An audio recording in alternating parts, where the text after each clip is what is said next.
Warning: the following episodes have spooky content and foul language afoot. Aside from the spooky and foul language you're going to hear, pen names are also used. Here at the Introverted Poets podcast, we pride ourselves on using pen names. The purpose of the pen names is to enjoy storytelling with no holds barred. Of course, unless you want to go without a pen name. Enjoy.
Welcome back, Spooky Fam. It's the most wonderful time of the year when the interviews go away, the poets step back, and all the kerfuffle clears because we're here just for the scaries, the spookies, and the downright kookies. These are the stories you sent us, the stories that kept us up at night, and we are so ready to share them with you. And can you believe it? We're just one season away from celebrating 10 years of the Introverted Poets podcast. Yes, I know. 10 wonderful years. And for all our midnight shoppers tuning in as they wait in line or scroll for deals, this one's for you. Think of us as your eerie companion while you hunt for bargains in the dark.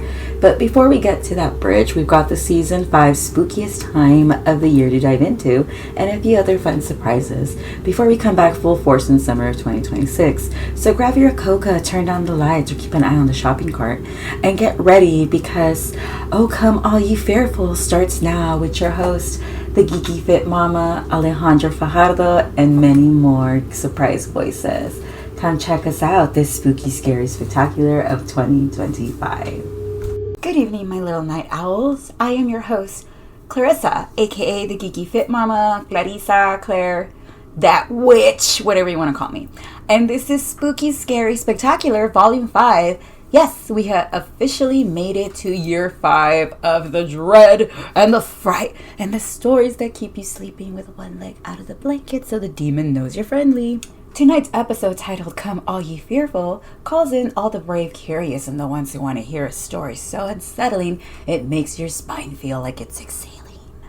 And to kick off episode 1, we have something special, a listener submission. A story sent in by our newest listener and subscriber, Benny. Hi, Benny. Welcome to the madness, babe. You came in swinging with this one, so turn off the lights and light your candle and get comfy because Benny's story, it's one of those tales that makes you think twice. And now, without further delay, let's get down and play. This is Benny's story, just as he sent it. The Warehouse on Hidalgo Street. So it's not a big story, but my dad used to work at a couple of stores in downtown Laredo, back in the 70s until the early 90s.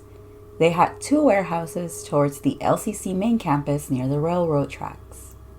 The warehouse was and is still located on Hidalgo Street. He would work there ever so often. It would just be him and a coworker.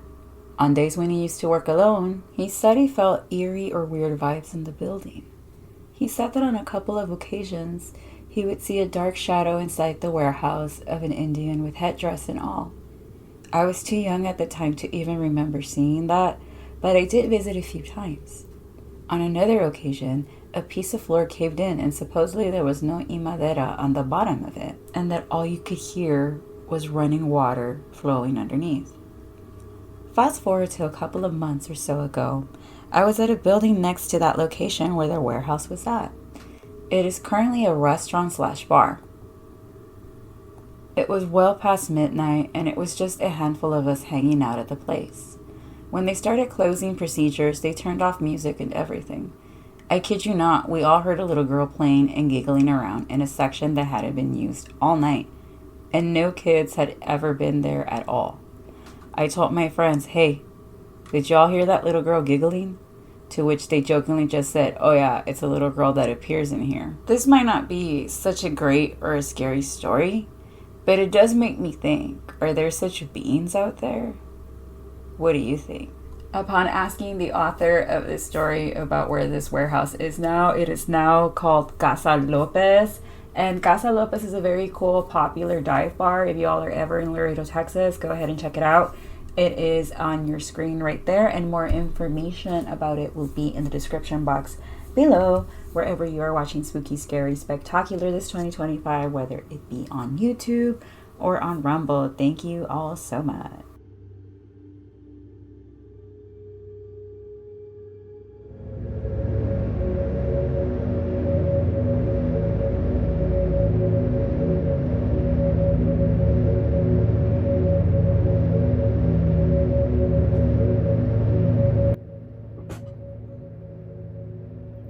Why, hello there. My name is Loki Jesse, and today I'll be reading one of the short stories from the book The Valancourt Book of Victorian Ghost Stories.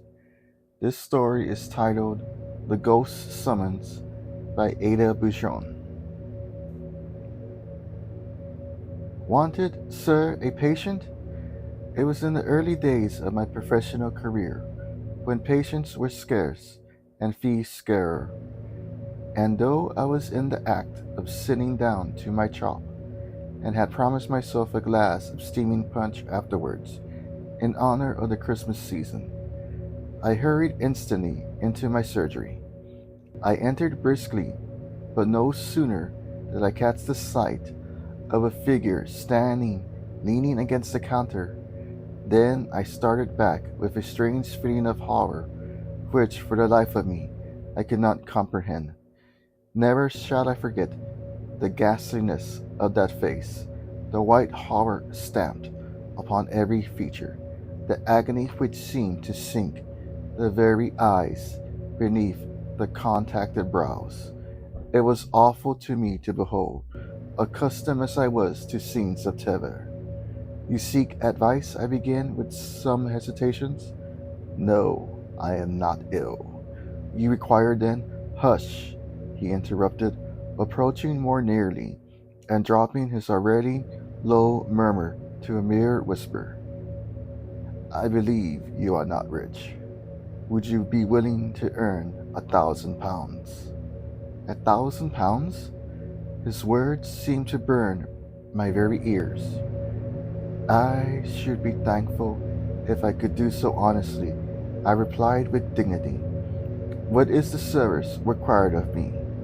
A particular look of intense horror passed over the white face before me, but the blue-black lips answered firmly, to attend a deathbed. £1,000 to attend a deathbed? Where am I to go then? Whose is it? Mine. The voice in which this was said sounded so hollowed and distant that involuntarily I shrank back. Yours? What nonsense! You are not a dying man. You are paled, but you appear perfectly healthy. You. Hush, he interrupted. I know all this. You cannot be more convinced of my physical health than I am myself. Yet I know that before the clock tolls the first hour after midnight, I shall be a dead man. But he shrugged silently, but stretching out his hand, commandingly motioned me to be silent. I am but too well informed of what I affirm, he said quietly. I have received a mysterious summons from the dead. No mortal aid can avail me. I am as doomed as that wretch on whom the judge has passed sentence. I did not come either to seek your advice or to argue the matter with you, but simply to buy your services. I offer you £1,000 to pass the night in my chamber and witness the scene which takes place. The sum may appear exaggerant, but I had no further need to count the cost of any gratification, and the spectacle you will have to witness is no common sight of horror. The words, strange as they were spoken calmly enough, but as the last sentence dropped slowly from the livid lips, an expression of such wild horror again passed over the stranger's face.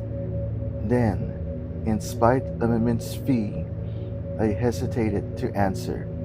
You fear to trust the promise of a dead man? See here and be convinced, he exclaimed eagerly, and the next instant, on the counter between us, lay a parchment document, and following the indication of that white muscular hand, I read the words, and to Mr. Frederick Red of 14th High Street, Alton, I bequeath the sum of £1,000 for certain services rendered to me. I had that will drawn up within the last 24 hours, and I signed it an hour ago, in the presence of competent witnesses. I am prepared, you see. Now do you accept my offer or not? My answer was to walk across the room, take down my hat, and then lock the door of my surgery, communicating with the house.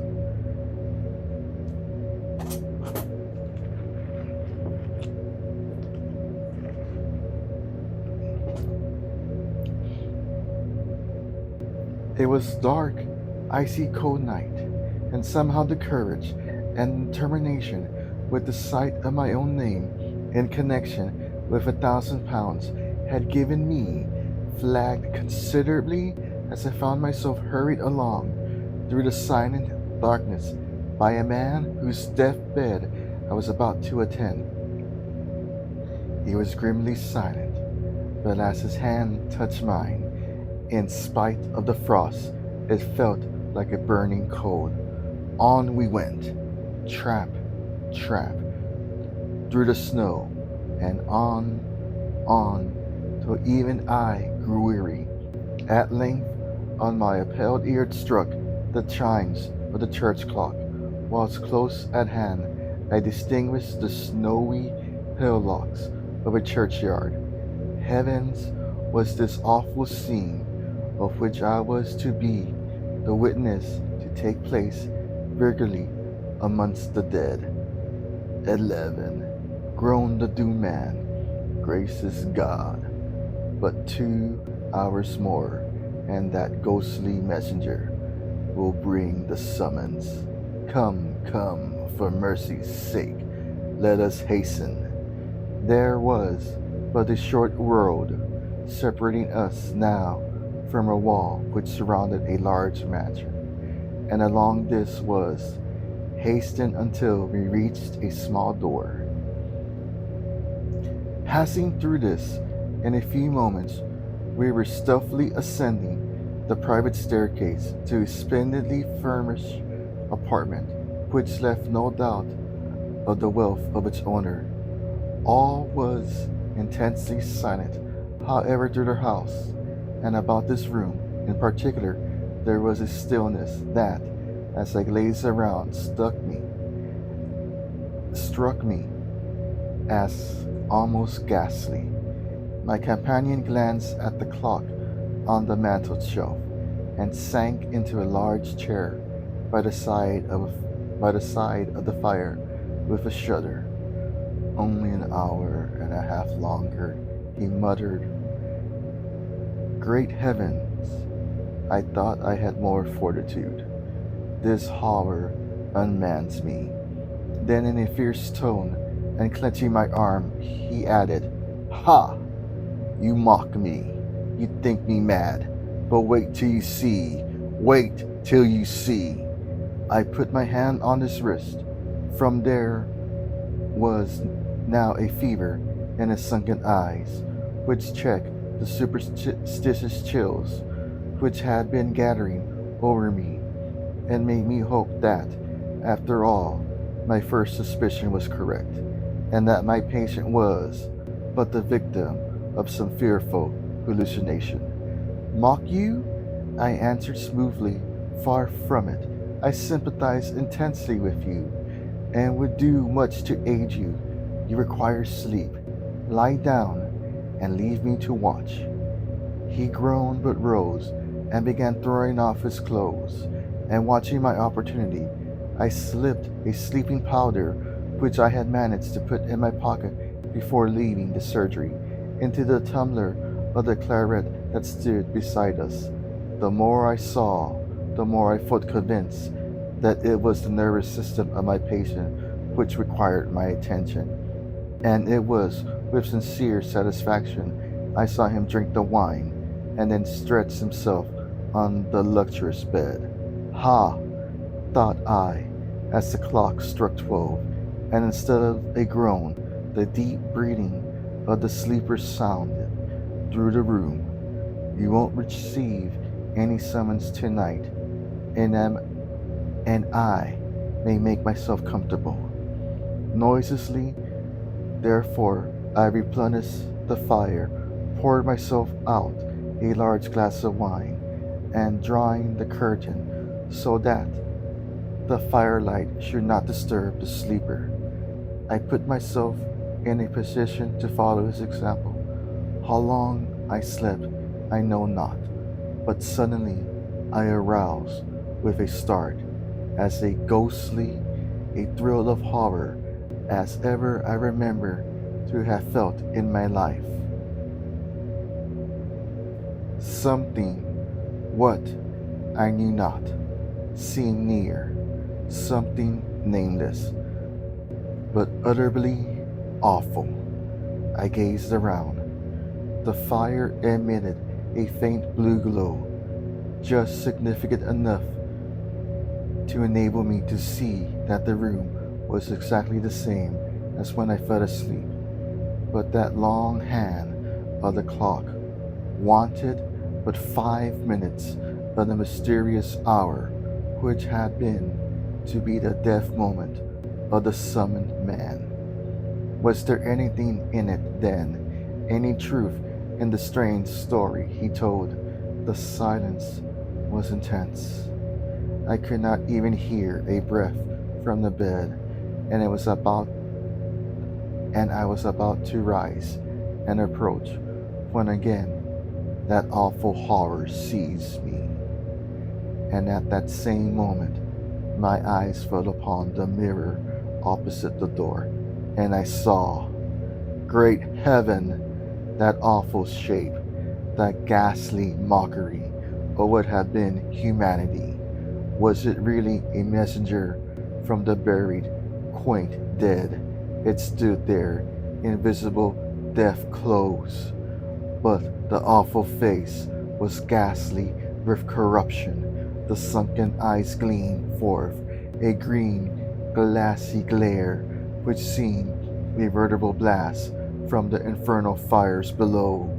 To move or utter a sound in that hideous presence was impossible, and like a statue I sat and saw that horrid shape move slowly towards the bed. Was the awful scene enacted there? I know not. I heard nothing except a low, stifled, agonized groan, and I saw the shadow of the ghastly messenger bending over the bed. Bending over the bed. Whether it was some dreadful but wordless sentence its breathless lips conveyed as it stood there, I know not. But for an instant, the shadow of a claw-like hand, from which the third finger was missing, appeared, extended over the doomed man's head. And then, as the clock struck one clear, silvery stroke, it fell, and a wild shriek rang from the room, a death shriek. I am not given to fainting, but I certainly confess that the next 10 minutes of my existence was a cold blank. And even when I did manage to stagger to my feet, I gazed around, vainly enduring to understand the chilly horror which still possessed me. Thank God, the room was rid of that awful presence.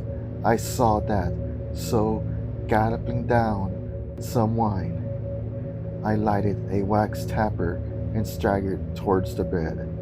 Ah, how I prayed that after all I might have been dreaming, and that my own excited imagination had but conjured up some hideous memory of the dissecting room. But one glance was significant to answer that. No, the summons had indeed been given and answered. I flashed the light over the dead face, swollen, convulsive, still, with the death agony, but suddenly I shrank back. Even as I gazed, the expression of the face seemed to change. The blackness faded into a deathly whiteness. The convulsive features relaxed, and even if the victim of that dreaded apparition still lived, a sad, solemn smile stood over the pale lips.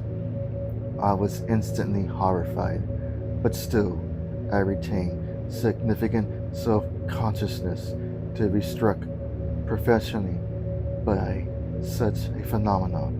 Surely there was something more than supernatural agency in all this. Again, I scrutinized the dead face, and even the throat and the chest, with the exception of a tiny pimple on one temple beneath the clustered hair. Not a mark appeared. To look at the corpse, one would have believed that this man had indeed died by the visitation of God peacefully while sleeping. How long I stood there, I know not, but time enough to gather my scattered senses and to reflect that all things considered, my own position would be very unpleasant if I was found thus unexpectedly in the room of the mysteriously dead man. So, as noiselessly as I could, I made my way out of the house. No one met me on the private staircase. The little door opening into the road was easily unfastened, and thankful indeed was I to feel again the fresh, wintry air as I hurried along the road by the churchyard.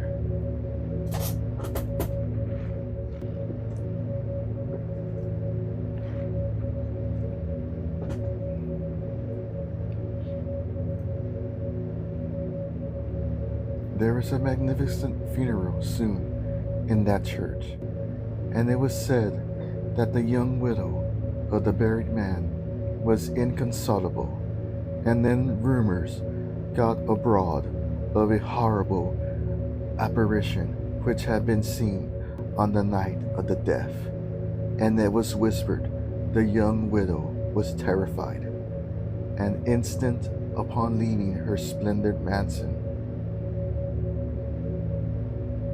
and insisted upon leaving her splendid mansion. I was too mystified with the whole affair to risk my reputation by saying what I knew, and I should have allowed my share in it to remain forever buried in oblivion, had I not suddenly heard that the widow, objecting to many of the legacies in the last will of her husband, intended to dispute it on the score of insanity. And then there gradually arose the rumor of his belief in having received a mysterious summons. On this, I went to the lawyer and sent a message to the lady that, as the last person who had attended her husband, I undertook to prove his sanity, and I besought her to grant me an interview in which I would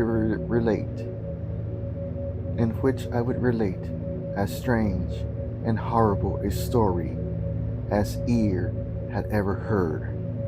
The same evening I received an invitation to go to the mansion. I was ushered immediately into a splendid room, and there, standing before the fire, was the most dazzling, beautiful young creature I had ever seen. She was very small, but exquisitely made. Had it not been for the dignity of her carriage, I should have believed her a mere child. With a stately bow, she advanced, but did not speak. I come on a strange and painful errand, I began, and then I started, for I happened to glance full into her eyes, and from them down to the small hand gasping the chair, the wedding ring on that hand. I conclude that you are Mr. Red, who requested permission to tell me some absurd ghost story of whom my late husband mentions here. And as she spoke, she stretched out her left hand towards something, but what I knew not, for my eyes were fixed on that hand. Horror, white and delicate it might be, but it was shaped like a claw, and the third finger was missing. One sentence was enough after that. Madame, all I could tell you is that the ghost who summoned your husband was marked by a singular deformity. The third finger of the left hand was missing, I said sternly, and in the next instant I had left that beautiful, sinful presence. That will was never disputed. The next morning, too, I received a check for £1,000, and the next news I heard of the widow was that she had herself seen that awful apparition and had left the mansion immediately. That was The Ghost Summons by Ada Bouchon. I am Loki Jesse. Good night. So anyways, tell you real quick the ghost story. I didn't get a chance to be on my phone. So we're staying at the Holiday Inn there in Shreveport, like right there by the bridge. And I was coming up the elevator, and I wasn't the only witness. I was coming up the elevator. There's like a little middle trash can as soon as you come out. My room's like 3 doors down, and there was a lady coming out of her room going to the other elevator on the other side. And of course, she says hi to me. He's like, like, hi, how you doing? And I'm about to open the door, and then the trash can where I came out of goes flying. Like, you hear it like it's rumbling, like someone's fighting with it, but there's nobody there. There's no door, nothing. And she sees it. She turns and looks at me, and I look at the fucking trash can, and it goes flying to the elevator door, just like someone threw it. And she just like quickly is like pressing that button to like go downstairs, like go, go, go, go. And she was scared out of her mind, and I went to go investigate, and I was like, there's nobody there. So I put the trash can back, and it was kind of weird, but it was just funny, like how that happened. And I wasn't the only one there, so I know I'm not crazy. Hey, what's up, guys? This is Hector Espinosa, aka Rebel Kid in the wrestling business, XHW owner. Now, I'm about to tell you guys my little story. So, how do I get started? One time here at the store where I work at, we were just going out about our business during that day, and then once you guys may know, una monjita, una nun, walked into the store, and she just looked like a basic nun. She said hello, she said hi to everybody around her, and she asked me a few questions about some candies, and I answered her questions like a person, right? Of course. And at a random moment, she asked me, Mijo, can I please borrow your bathroom? So I'm like, okay, see, ma'am, just follow me. And I showed her where the bathroom was at. The store was pretty new, so no one had ever really borrowed our bathroom until that moment, more or less. So one thing goes after another. The store was packed, so we're helping customers left and right. And we remembered that the nun never left. We checked camera footage, cameras glitch, she vanishes. And ever since that day, we would hear noises. For example, like, I have a plastic here next to me, so we would hear stuff like this. And there would be no one in the store. And then random things here and there would happen, like random knockings, random things happening in the store. And then things started getting a little more heavier in the sense of one time I was here at the store, right? And there was no one at the store, and I had just closed up shop. I was by myself that day, and I just hear, bam, something falls. And one of the candies had fell, and oh, maybe it's a coincidence. Maybe it was very on the edge. But it turns out it wasn't. It happened again. But this time I caught it. The candy literally slid and flew from where it was supposed to be at. And things went by, days went by, and one day we had a customer walk in 20-30 minutes before closing time. My boss had left for a birthday party, and I had to call her to come back because we had a lady that we say she was off her meds. We just don't know what to really say, but she is known with the law. She walked in, she wouldn't leave. And this was the funny part. We would ask her, hey, ma'am, do you need anything? She'd be like, no, I don't need anything. And she would run away, which I found kind of funny because I've never had that situation happen to me before. But then where she was standing at, where she was standing at one point, she was just standing there looking and like moving around like if she was possessed, low key. And she would look at a mannequin that we had here at the store, and she would look at it, and then next to it, there was a piñata that was a SpongeBob piñata. She would look at the mannequin, and then she would look at the piñata and then grab it by where its genital areas was at and would say, tiene unos huevotes. Way. But then creepier things started happening.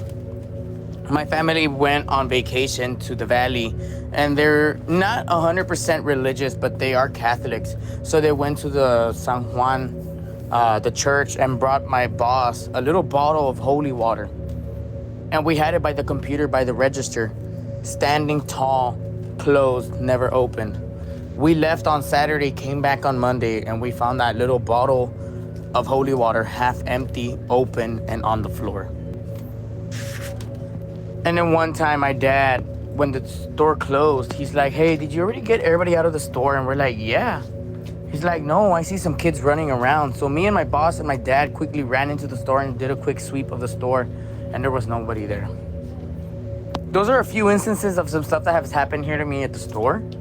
But now I'm going to give another one. This is a story that happened to me and my girlfriend when we went to San Antonio on a last-minute random Buc-ee's trip. We left at around 10:30. We were just crazy about it. And as a matter of fact, this was Mother's Day, if I'm not wrong. We left around 10:30. We were at my suegro's house over there in El Cenizo, and we were all joking around. Let's go to Buc-ee's. Let's go to Buc-ee's. Let's go to Buc-ee's. We got back to Laredo, and we're like, you know what? Fuck it. Let's go to Buc-ee's. So we went to Buc-ee's. We arrived at Buc-ee's at around 1:30. We took a while to leave Laredo. We got there, and we're like, you know what? We're already here. You guys want to go to the railroads? Keep in mind, we were in New Braunfels, so by the time we reached the railroads, it was close to 3 in the morning. We pull up into the neighborhood where those railroads are at. My girlfriend starts telling me, I don't like it. I'm getting a weird vibe from here. And I'm like, you're right, but we're already here. We can't back out now. So we go through with it and we start getting closer and closer and closer. And you can feel a super, super heavy presence of something there. We were gonna buy baby powder and put it on the car, but we said, no, why not? Let's just go and do it. So we get to the railroads. We get to the top of the railroads and put it on neutral. And I feel a light little push. My girlfriend quickly gets scared and says, babe, yeah, let's go. I don't like this. But I turn around and I do it again. She's a person that's very frightened by things like this instantly and fast. But the presence there, and I totally agree with her, was weird. It felt heavy and it wasn't good. But those are a few instances of some things that have happened to me and an instance that had happened to my girlfriend. I have many, many more, being honest. I do have many more. And I'm willing to let all these stories out to you guys. And I have some stories from other customers that have talked to me here at the store and told me their stories. To see how this creepy TikTok unfolds, follow at PalmView956official as you see on the screen to watch this video in its entirety. As you can see, this location has become a hotspot for people in San Antonio searching for paranormal activity, especially near the infamous San Antonio ghost tracks where stories refuse to stay buried and past still pushes back. This episode featured stories from OGs like Loki Jesse from Troglodyte Horror Cult Film and Review Show, wrestling indie legends like Ben Bones alongside newcomers Benny and XHW's owner Rebel Kid, reminding us that the unexplained doesn't care how long you've been listening, only that you are. And tonight on Noche Buena, as candles are lit, homes grow quiet and families gather close, we leave you with this reminder: not every spirit seeking warmth comes with good intentions. This concludes our first episode of Spooky Scary Spectacular Volume 5, Come All Ye Fearful. Buenas noches, and keep the lights on. Catch you all on the next one. This has been the Geeky Fit Mama.